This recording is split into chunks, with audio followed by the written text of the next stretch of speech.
2 gün oldun simultan operatsiya bajargandik. Hem tavsiye etmem ayniqsa saxırı bu adamlara dəril düşədəkən saxırı.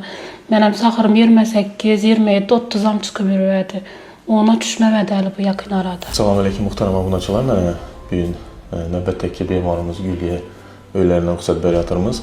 Güllü kızımız 27 yaşdalar, 135 kilogram tənə vəzin bilən bizlərə müraciət etdilər. Şu plus antidiyabet ikinci türündən əziyyət çəkib yürüyərlər, davalanırlar. Lakin şu kandakı kan miqdarını korreksiya qılınmayarlar.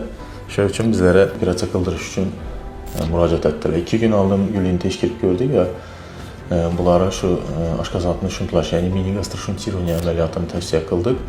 Şu teşkilləşmələrdə tuxumdan da kist anıqlandı. Şu operasiyanı 2 gün aldım.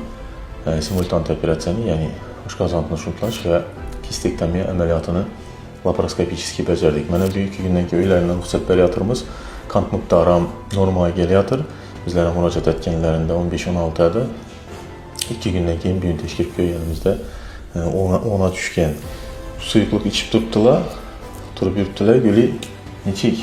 Operasiya qıyın olmadı mı? Yok, ağrıqlar yok, saxırım düşdü. Şu darıla bilənəm, insulin bilənəm, umman faydası boyunduruyədi. Hər ay banitsa yatıb yürüyədim. Yaxşı, rəhmət. Yaxşı, rəhmət. Yaxşı, sağ olun.